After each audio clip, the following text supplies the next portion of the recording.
What is going on, guys? It is your boy King Kel here, and I'm coming at you with another video. Now today is going to be about Assassin's Creed Origins, considering it is first day after release, so I thought I'd get my first thoughts on it.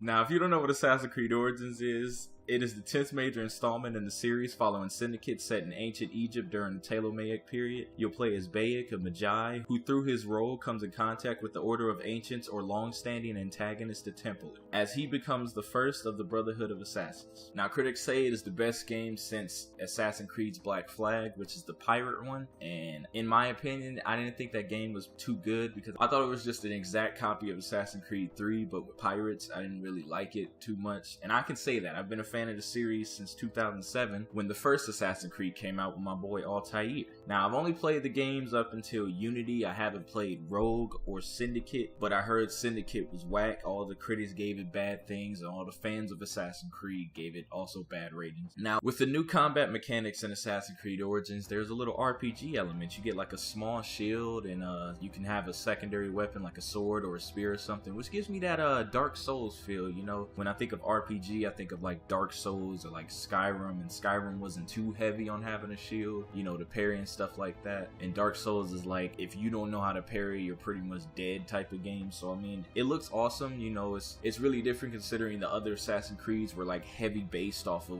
predetermined animations and stuff like that. And from what I've seen, you know, there hasn't been any finishing animations from the gameplays I have watched, which I mean isn't bad, but you know, I'm hoping as you level up, because there's a new level up system now. I don't know if there was one in Syndicate. I have not played it. With the RPG element added, I hope the leveling up system is a lot different than it was in Unity, because Unity was like a different skill tree for many different things, and with optional side quests in the game, you can get experience points and all that, which I mean, it wasn't bad. It was just like Unity wasn't a very good game in general, so it wasn't really anything to get too attached to for me to remember it clearly about the game. I like how certain enemies, you know, the big bosses, can actually hit you with a finishing move, because most Assassin's Creed games, it was more they hit you and you just flop on the ground like a fish or something when you die. But now with the finishing animation, it's cool. I mean, I wouldn't like to die a lot, but I mean, it was cool in the gameplay of Dashi a couple of days ago that I watched, where the dude like hammered him to death, which is you know, pretty cool, because most enemies don't have finishing animations in Assassin's Creed I've played. The only animation I ever seen was like the sword like hits like your shoulder, and then they like swipe, and then you like spin and then fall and die. Like that was like the only one I've ever seen in the game since I've played it. Now, Eagle Vision is being replaced by an actual eagle named Sanu, which they are adding a new companion system where you can get like different predators to train them to become your companion. Now, I haven't seen any gameplay of the companion system. I've only seen Sanu, but I'm thinking like maybe since it's set in Egypt time, you could get like maybe a lion or like a tiger or something like that. Since it's based in Africa, you know, any desert animal predator, I wouldn't think it'd be anything small. Maybe you can get something magical like a giant scorpion or something like that, which would be cool. I mean, I can't wait to actually play it to see how that works out.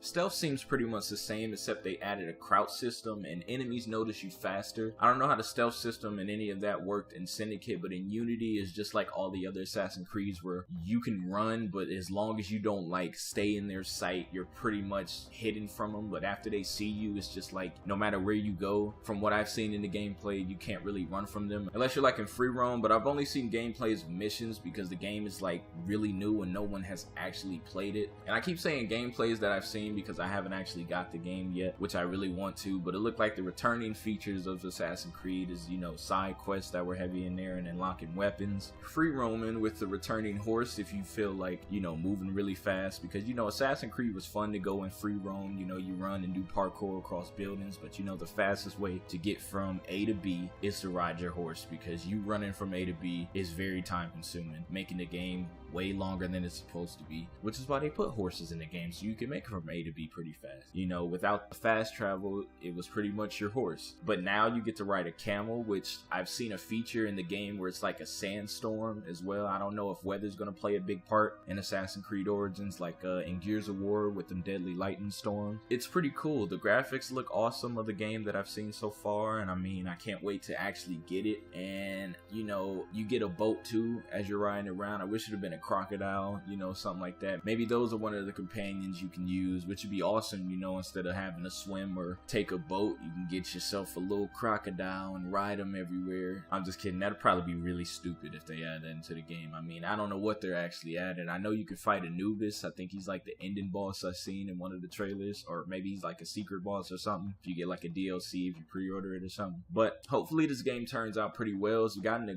great amount of reviews. Like I think IGN gave it like a 5 out of 5 when they played it, and I think another gaming place like Polygon gave it like an 8.5 out of 10 or something like that, which is pretty good. I'm hoping the critics are right, because some critics will hate a good game and then some critics love a bad game. So I'm hoping that all around this is actually a pretty good game, because from Assassin's Creed 1 to 3 I thought those were amazing, those were great, and then after 3 I thought the Assassin's Creeds were like starting to get not really good, and I'm glad to see they're taking on a new landscape in Egypt, which I've always wanted to play a game based in Egypt. You know, it's pretty awesome to see that. I mean, I've always wanted to learn about their culture, so it's good to see going through it as Assassin's Creed, because there's a lot of people you meet in Assassin's Creed 3, you know, like Benjamin Franklin and Charles Lee and all this stuff like that. So I'm just hoping that they put historic Egyptian figures. I know Cleopatra's in the game, I know Julius Caesar is in the game, so I'm just hoping that this game goes all out with their historic references, and the game looks polished so good and the graphics look so amazing. So I can't wait to get my hands on it, and that's pretty much the end of the commentary. If you enjoyed, leave a like, subscribe, and comment. Maybe we can talk about something, and I will catch you guys on the flip.